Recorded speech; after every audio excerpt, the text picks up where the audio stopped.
السلام علیکم لسنرز، شروع کرتے ہیں آج کی سٹوریز اللہ کا بابرکت نام لے کر جو انتہائی عالی رتبہ اور بہت جلیل القدر ہے۔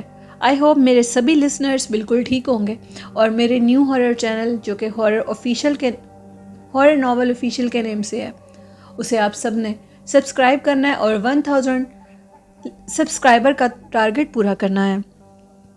بڑھتے ہیں آج کی کہانی کی طرف۔ آج کی کہانی بالکل حقیقت پہ مبنی اور یہ کہانی میں نے خود سنی ہے۔ کچھ دن پہلے ہم لوگ قبرستان گئے تھے اور ہم لوگ جیسے ہی قبرستان گئے تو موسم بھی تھوڑا خراب تھا، ٹھنڈ کا موسم تھا۔ تو گورکن جو کہ میرے ابو کی اور میرے ماموں کی اور نانا ابو کی قبر کی حفاظت کرتا ہے، اس نے بتایا کہ آپ لوگ تھوڑا جلدی آیا کریں، یعنی ظہر کے فوراً بعد یا ظہر سے پہلے قبرستان میں آ جایا کریں۔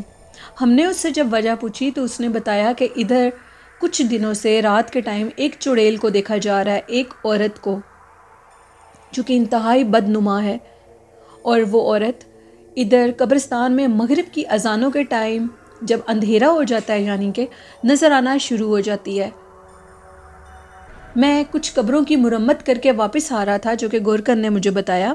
میں کچھ قبروں کی مرمت کر کے واپس آ رہا تھا تو مجھے پیچھے سے ایک آواز آئی۔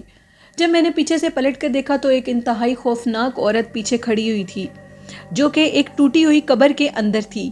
وہ قبر جس کی میں نے مرمت کرنی تھی، اس کے جو لواحقین تھے وہ کبھی بھی نہیں آئے اور قبر بالکل ٹوٹ پھوٹ کا شکار ہو چکی تھی۔ کافی عرصہ انتظار کرنے کے بعد ہم نے اس قبر کو خود بنانے کا فیصلہ کیا، یعنی اس قبر کو مٹی کا لیپ کر کے اس کو بند کر دیا جائے۔ تو میں نے کیا دیکھا کہ وہ عورت اسی قبر کے اندر کھڑی ہوئی ہے اور پھر باہر کی طرف آ رہی ہے اور میرا نام لے رہی ہے۔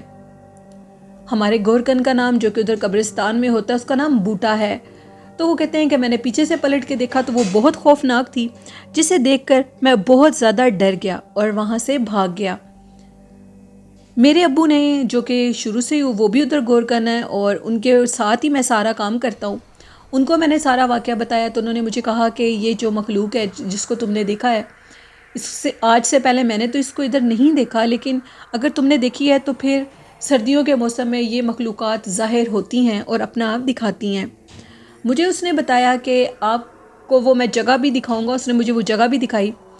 تو کل ہم نے دوبارہ قبرستان جانا ہے ابو جی کی قبر پر، تو میں آپ کو اس جگہ کا ولاگ دکھاؤں گی جو کہ میرے نیو چینل ہے ہارر ناول آفیشیل کے نیم سے، اس کے اوپر وہ ولاگ بھی آپ کو جگہ دکھاؤں گی جہاں سے وہ نکلتی ہے۔ پھر اس نے یہ بتایا کہ جو باقی لوگ بھی ہوتے ہیں، ایک گورکن تو نہیں ادھر ہوتا، باقی لوگ بھی ہوتے ہیں جو کہ اپنے پیسے بنانے کے لیے ادھر قبروں کی لپائی کرتے ہیں اور مختلف لوگوں سے کچھ تھوڑے پیسے لے لیتے ہیں۔ ان میں سے ایک شخص کے ساتھ یہ واقعہ پیش آیا کہ وہ ادھر بیٹھا ہوا تھا تو اچانک سے اسے ایک عورت کی آواز آئی ہے۔ اس نے پیچھے سے دیکھا تو ایک انتہائی لمبے قد کی عورت جو کہ ساڑی میں ملبوس تھی، اس کا پلو بہت پیچھے تھا اور وہ خود بہت زیادہ آگے تھی۔ وہ کہتا ہے کہ پہلے میں نے اپنی طرف نظر اپنی رائٹ سائڈ پہ دیکھا تو بہت زیادہ لمبا سا ایک کپڑا پڑا ہوا نظر آیا، اور میں نے جب آگے دیکھا تو ایک عورت تھی، وہ چلتی ہوئی جا رہی تھی اور اس کے پیروں میں پائل تھی۔ اس ٹائم عصر کی اذانیں ہو چکی تھیں۔ وہ شخص کہتا ہے میں نے اس عورت کو دیکھا، بالکل قبرستان اس ٹائم خالی اور سنسان تھا۔ میں انتظار کر رہا تھا کہ شاید کوئی لواحقین آئیں اور اپنی قبروں پر وہ جیسے پھول وغیرہ پھینکتے ہیں، فاتحہ خوانی کرتے ہیں، تو میں قبر کی صفائی کر دوں گا اور کچھ 100 یا 50 روپے مجھے مل جائیں گے۔ میں نے اس عورت کو دیکھا تو وہ الٹے پیروں کی طرح وہاں سے بھاگ نکلا۔ مجھے بھی اس نے یہ بات بتائی کیونکہ یہ چیز تو میں بھی اپنی آنکھوں سے دیکھ چکا تھا۔ اب سارے قبرستان میں یہ خوف و ہراس پھیلا ہوا ہے کہ ادھر کسی مخلوق کا بسیرا ہو چکا ہے، یعنی جدھر میرے ابو کی قبر ہے اس سائڈ پر نہیں، اس سے تھوڑا آگے کر کے وہ جگہیں بنی ہوئی ہیں یا جہاں پر وہ مخلوق نظر آ رہی ہے۔ تو انہوں نے کہا کہ ہم نے اب سوچا ہے کہ ادھر جو کہ قبرستان کے اندر ایک مسجد ہے، ادھر امام صاحب کو بلایا جائے اور وہ اس چیز کو کنٹرول میں کریں اور اس کو دفنا دیں، اس کو دفن کر دیں، بند کر دیں قبر کے اندر، کیونکہ ایک مسجد امام میں ہی اتنی طاقت ہوتی ہے کہ وہ قرآن پاک کے قاری ہوتے ہیں، حافظ ہوتے ہیں، وہ قرآن پاک پڑھ کے اللہ پاک کے حکم سے ایسی مخلوقات کو قبر میں بند کر دیتے ہیں۔ ہم نے پھر ایک قاری صاحب سے بھی رابطہ کیا، انہوں نے یہ کہا کہ یہ کوئی مطلب تعویذات کا چکر ہے اور اس میں ہی یہ مخلوق ادھر سے باہر نکل آئی ہے، کس نے کوئی تعویذ پھینکے ہیں ادھر، تو اس وجہ سے یہ مخلوق ادھر حاوی ہو گئی ہے، یہ کسی کے اوپر مسلط کی ہوئی ہے۔ تو توبہ استغفار کرنی چاہیے انسان کو۔ اپنے انتقام کی آگ میں اتنے اندھے ہو جاتے ہیں اور یہ بھول جاتے ہیں کہ ہم کسی سے اپنا بدلہ لینے کے لیے اس کے اوپر جو تعویذات کر رہے ہیں وہ ہم نے اپنا بدلہ پورا کر لیا ہے، یعنی پھر اللہ کے ہاں اس کا کوئی معاملہ نہیں ہے۔ پھر آپ نے اپنے جب معاملات خود دنیا میں طے کر لینے ہوتے ہیں، اپنی تکلیف کے بدلے خود لے لینے ہوتے ہیں، تو اللہ پاک پھر اس میں کوئی پارٹیسپیٹ نہیں کرتے۔ وہ یہ کہتے ہیں کہ جو تم نے کر لیا وہ تم نے کر لیا۔ پھر وہ شخص جو کہ خود بے شک مظلوم ہو اور دنیا میں بدلہ لے تو اس کو بھی اتنی سزا ملے گی جتنی اس ظالم سے بدلہ لینے کے لیے وہ کرتا ہے۔ اس لیے ہمیں ہمیشہ استغفار کرنی چاہیے اور ایسے تعویذات اور کالے جادو کے دھندوں میں نہیں پڑنا چاہیے، یہ بہت گناہ اور شرک کے کام ہیں۔ تو یہ کل میں آپ کے ساتھ وہ جگہ شیئر کروں گی، دکھاؤں گی آپ کو، اور آپ سب لوگ دیکھنا کہ ادھر آخر ایسا کیا ہے۔ اور بڑھتے ہیں آج کی دوسری سٹوری کی طرف۔ یہ سٹوری جو میں آپ کے ساتھ شیئر کر رہی ہوں اقرا نے شیئر کی ہے۔ اقرا کہتی ہیں کہ میں لاہور میں رہتی ہوں اور حالیہ دنوں کی ایک خوفناک سٹوری شیئر کروں گی۔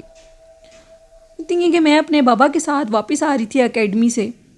میری طبیعت کچھ بوجھل ہوئی تھی، مجھے کچھ سمجھ نہیں آ رہی تھی کہ آخر مجھے ہوا کیا ہے۔ میں اپنی مما سے کہہ رہی تھی کہ مما میرے سر میں بہت زیادہ درد ہو رہی ہے اور میری طبیعت خراب ہے۔ اب مجھے یہ سمجھ نہیں آ رہی تھی کہ میری طبیعت آخر اتنی بوجھل کیوں ہو رہی ہے۔ وہ یہ کہتی ہیں کہ میں دوبارہ نیکسٹ ڈے اکیڈمی گئی تو مجھے اکیڈمی میں کچھ عجیب سا محسوس ہونے لگا۔ میں کیا دیکھتی ہوں کہ ہم لوگوں کی جو اکیڈمی ہے وہ ایک سکول ہے جہاں پر دن کے ٹائم بچے پڑھتے ہیں اور وہ شام کے ٹائم وہاں پر لڑکی ہیں جو کہ کالج، یونیورسٹی اور سکول کے بچے ادھر ٹیوشن پڑھنے کے لیے اکیڈمی میں آتے ہیں۔ ادھر باقاعدہ طور پر شام کے ٹائم ٹیچرز آتے ہیں جو کہ لیکچر دیتے ہیں بڑی کلاسز کے بچوں کو۔ انہوں نے یہ بتایا کہ اقرا کہتی ہیں میں اب ایک روم جو بالکل بند تھا، میں کیا دیکھتی ہوں کہ اس کی ونڈو میں نا مجھے کچھ عجیب سا سایہ نظر آیا۔ سایہ کافی خوفناک اور عجیب محسوس ہو رہا تھا۔ میں نے سمجھا کہ شاید اندر لائٹس آن ہیں اور لڑکیاں جیسے اندر ہوتی ہیں کال پر بات نہ کر رہی ہوں، کچھ ایسا ویسا نہ ہو۔ تو وہ کہتی ہیں میں نے اٹھ کر دیکھنا چاہا۔ کہتی ہیں جیسے ہی میں نے اٹھ کر دیکھنا چاہا تو میں کیا دیکھتی ہوں، اسی کلاس روم کے اندر ایک لڑکا کھڑا ہوا ہے جس کا قد مناسب سا ہے، اور وہ لڑکا میری طرف کمر کر کے کھڑا ہوا ہے۔ میں نے جیسے اس لڑکے کو دیکھا تو میری حالت خراب ہونے لگ گئی، یعنی مجھے چکر آنے لگے۔ مجھے لگ رہا تھا کہ میرے کانوں کے اندر سے دھواں نکل رہا ہو اور بہت گندی ایک بدبو آ رہی ہو۔ وہ لڑکا جیسے میری طرف پلٹا تو انتہائی خوفناک شکل کا تھا، اس کا چہرہ بہت خوفناک تھا۔ میری ایک چیخ نکلی اور میں نیچے گری اور بے ہوش ہو گئی۔ اس کے بعد مجھے ہوش تب آئی جب میں اپنے بابا کے ساتھ گاڑی میں بیٹھی ہوئی تھی۔ میرے بابا نے مجھ سے پوچھا کہ تمہیں کیا ہوا تھا؟ اب میں ان کو بتاتی تو شاید وہ پریشان ہو جاتے۔ میں نے کہا کہ میرا بی پی لو ہو گیا تھا اور مجھے کچھ سمجھ نہیں آئی، میری کندھوں کے اوپر کافی بوجھ محسوس ہو رہا تھا اور میں نیچے گری اور بے ہوش ہو گئی۔ لیکن میرے بابا یہ سمجھ چکے تھے کہ کچھ دن سے میری طبیعت بہت خراب ہے اور میں ٹھیک نہیں رہ رہی۔ بالآخر مجھے ڈاکٹر کے پاس لے جایا گیا، ڈاکٹر نے مجھے میڈیسن دیں، تو میڈیسن جو تھیں وہ میں جب لیتی تھی تو اثر نہیں ہوتا تھا۔ آدھی رات کو کہیں مجھے لگتا تھا کہ میڈیسن کچھ اثر دکھا رہی ہیں اور میں سو جاتی تھی۔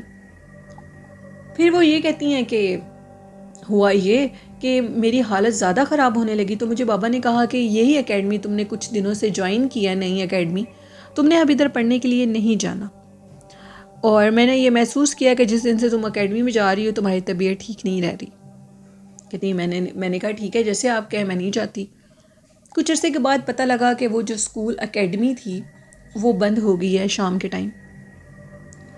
وجہ پوچھنے پر یہ پتہ لگی کہ بہت سی لڑکیوں کی جو طبیعت خراب ہونے لگی، 1 سے 2 لڑکیوں کو اسی اکیڈمی کے اندر دورے پڑنے لگے، یعنی ان کو جنات نظر آنے لگے۔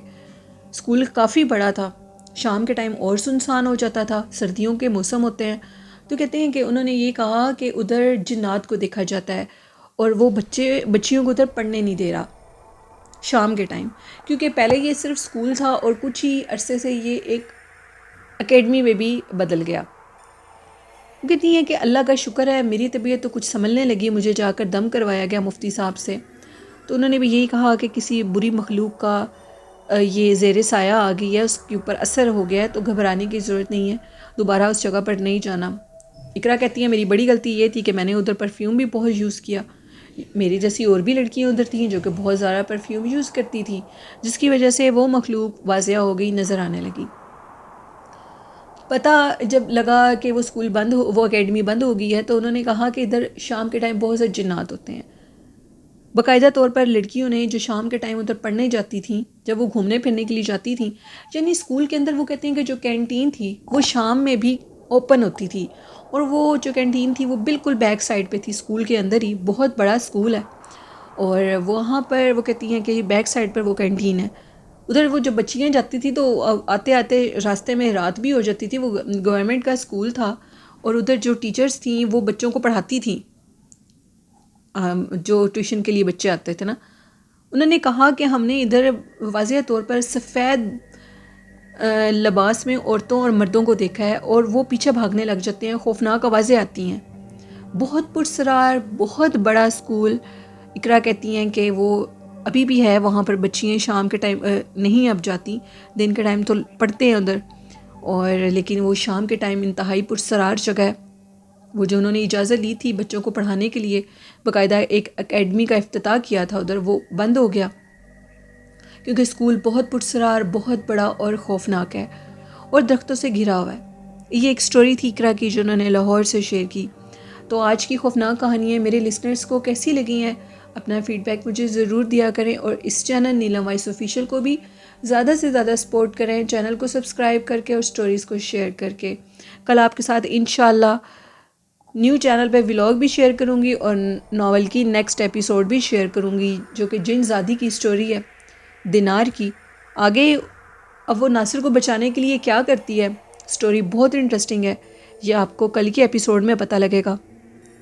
اپنی ہوسٹ نیلم یاسین کو اجازت دیجیے. دعاؤں میں بہت یاد رکھیے گا. اپنے والدین جیسی خوبصورت نعمت کی قدر کریں اور ان کی خدمت کریں. قرآن پاک، نماز اور درود شریف کو اپنی زندگی کا حصہ مان لیں تو یقین مانیں آپ کبھی بھی کسی کے محتاج نہیں رہیں گے. دعاؤں میں یاد رکھیے گا. اللہ حافظ. اللہ نگہبان.